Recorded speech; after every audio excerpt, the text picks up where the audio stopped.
So it turns out I don't think about the Roman Empire as much as some of my peers do. And you probably saw there was a meme going around about 6 months ago, and yes, I'm late on that as well, about how often people think about the Roman Empire, and I hardly ever think about the Roman Empire in my day-to-day life. So I thought as part of Historathon, Q1, I would correct that and read a load of history books, or attempt to read a load of history books about the Roman Empire and actually learn more about it. Because the last time I really thought about it was probably at school, if I'm honest. So, on that front, Historathon, if you don't know, is a year-long reading event. It's split into 4 quarters. It was created by Vin from Revenant Vin. I'll link all the co-hosts, etc. in the description down below. But it's split into 4 quarters. The first quarter is prehistory to 500 AD. Second quarter is 500 to 1500. Third quarter is 1500 to 1820. And the fourth quarter is 1820 to present day. And the whole idea of this sort of reading challenge is to get you to pick up a history book, at least one history book this year, and read about history, because it's not a area you see a lot of discussion on BookTube, and it's valuable. There's a lot of value in learning about the history of the world and the peoples that inhabit it. So, anyway, going back to my point, I'm going to concentrate on Roman history. I'm a bit late getting this video out, just because I'm not that organised. So the first book I've already finished, and I decided to take the first book to take a really broad overview of human history up to sort of 500 AD, roughly. And that was, I read The History of the Ancient World by Susan Wise Bauer. This is this is very ambitious in scope. So it tries to cover effectively human history up to sort of the fall of the Roman Empire. And it moves around the globe. The reason why it's very understandably, because probably where most sources come from, it's very Mediterranean, sort of Middle Eastern into Asia. So you've got a bit of Indian history, a small amount, and some Chinese history, or what later became known as China history.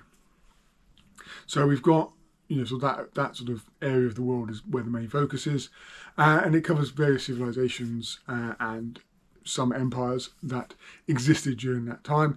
And it was quite an interesting start point. It just enabled me to sort of piece together where in time and place the Roman Empire sits. So who was their sort of peers, who came before them, etc. And just get that sort of broad understanding of what the geography of the world was like at this point, and who was about and which empires were rising and falling and had previously risen and fallen. So we read that book.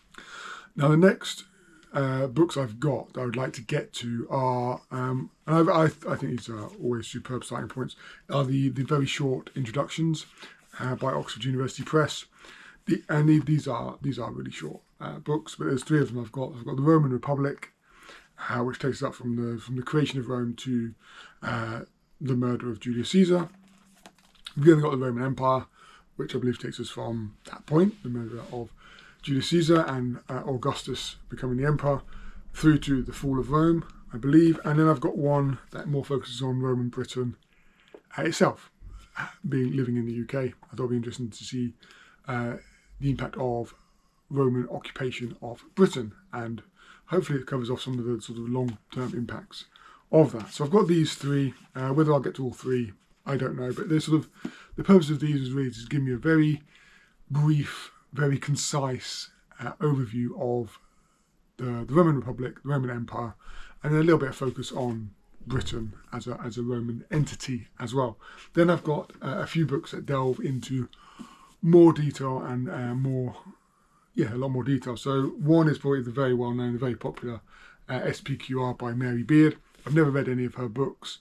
But I've watched quite a few of her BBC documentaries that she's done, and I've always enjoyed them and enjoyed her presentation and the information she provides. So I'm quite interested in reading this and seeing what her written style is like, and the importance that she views Rome in today. And there's a bit on the back that says, ancient Rome matters. We still judge ourselves against its history of empire, conquest and excess, and its debates about citizenship, terrorism and the rights of the individual influence how we think about civil liberty today. So I think this will be also about, you know, the impact it's had on modern day society and where some of our thoughts come from. So this should, I've heard really good things about this. It's obviously a very popular Roman historical text. So we'll get to that, I'm sure, in the first 3 months. Then other options I've got is Tom Holland. He's done a trilogy. First one is Rubicon, which is about the Roman Republic. So sort of, I think it's from the creation of the Roman Republic to, again, the fall of the Roman Republic. So the assassination of Julius Caesar. So it covers sort of the same area as this, but obviously, presumably a lot more detail. So that should be interesting. Then you've got a second one, which is Dynasty, which covers off the first 5 emperors of Rome, starting with Augustus, ending with Nero. And then the third one in the trilogy is Pax, which is really about probably the Roman Empire at its height and at its most glorious, then, for a better term. So this is another potential trilogy. How far I'll get into this trilogy, I don't know. But I would like to get at least the Rubicon done around the Roman Republic, and then we'll see how we get to.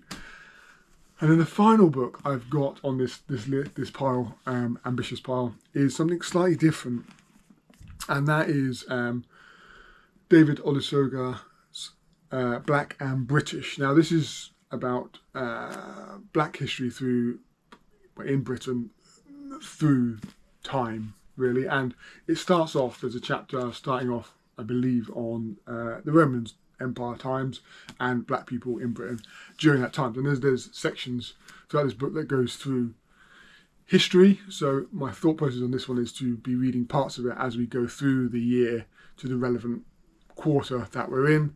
So obviously the first bit will be about Roman Britain and the Black history within Roman Britain at that time. So that should be a fascinating and different perspective on things. And as I hope this one will just follow me through the year of reading. So they're all the books that I've got planned for Historathon Q1. As I say, very Roman focused, and maybe then afterwards I will think more about Rome on a day-to-day basis, like everyone else seems to do, because I feel quite left out on that front. So whether I'll get all these books done, I don't know. It's quite a lot of books, and then Q2 obviously will start in April, so we'll see where we go from there. Anyway, just wanted to update you on that and what I'm thinking of reading. Let me know if you're joining in Historathon this year, and if you're doing anything for Q1, what is your planned reads? I know a lot of people are reading the Rise and Fall of the Dinosaurs, so going prehistory, history. So that should be, it sounds fascinating as well. So maybe next year I'll go that far back. Who knows? There's always next year. There's so much history to discover and understand. So please do get involved. If there's any part of history that you're interested in reading about, why not read about it this year and take part in Historathon 2024? As I say, I'll leave all the co-hosts down below and any other links I can think of to apply to it. And I'll see you in the next one. Bye.